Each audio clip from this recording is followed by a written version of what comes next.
Dearly beloved in Jesus Christ, welcome to the reflections of first Sunday of the Advent season, Year C. Today, we begin a new liturgical year. The liturgical year begins by reflecting over the end times. We are invited to keep in mind the end always, not with fear, but with joy and hope. The first reading speaks of the hope of the restoration and fortune for the people of Israel.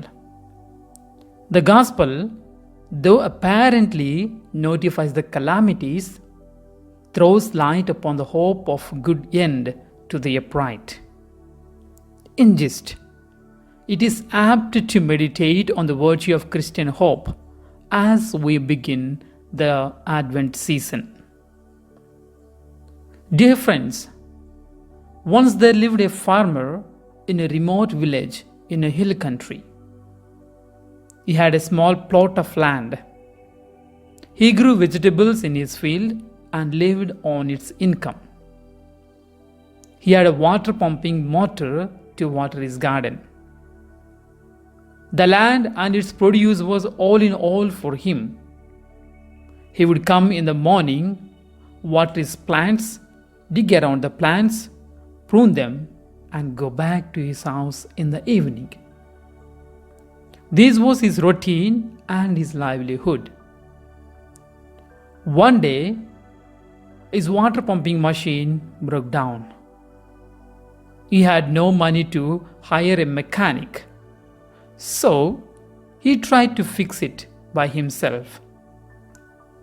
He used all the possible means that he knew, but the motor would not start. He toiled from dawn to dusk in vain. The farmers in his neighborhood felt pity for him. He ended the day with a heavy heart.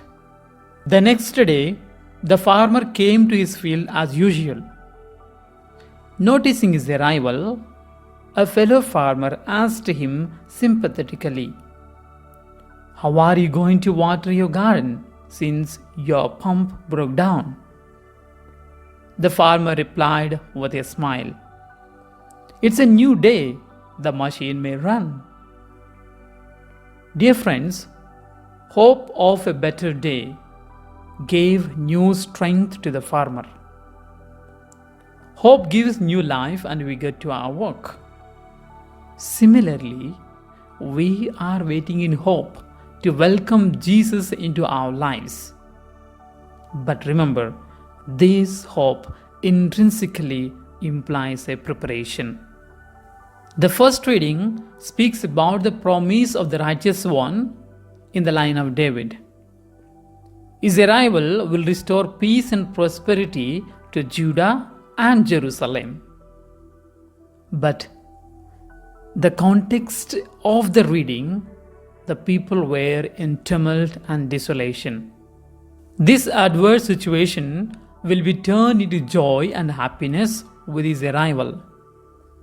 But this entire process demanded patient waiting for the promised one in faith and hope. The Advent season of the liturgical year calls for this hopeful waiting, which will turn into joy with Christmas. Hope is the fulfillment of all that we desire for. For we hear in Romans 5:5, hope will not disappoint us. Dear friends, the Gospel speaks about the tragedies that occur before the end of the world. But the same passage remarks, when these things happen, you know your salvation is at hand.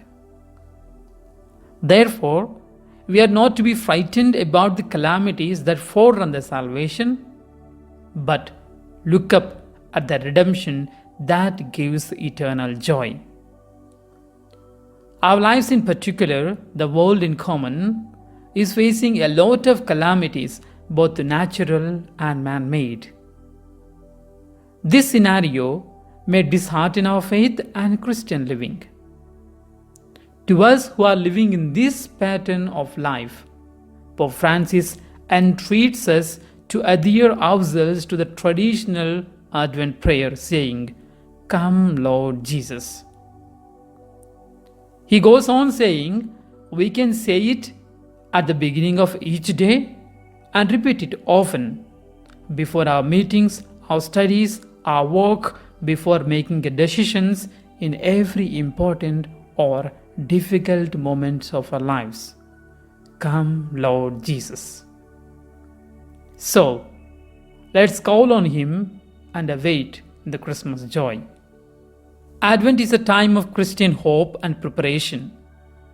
The hope will be realized, in fact, only when our preparation is actualized. This preparation has to be done in concrete means of loving God and loving neighbor. In the second reading of the day, St. Paul prays for the people of Thessalonica that they may increase and abound in love for one another. Our preparation can reach its zenith only through love. Therefore, in conclusion, let us equip ourselves to prepare externally as well as internally for Christmas in hope and love. Let God help us all in this regard.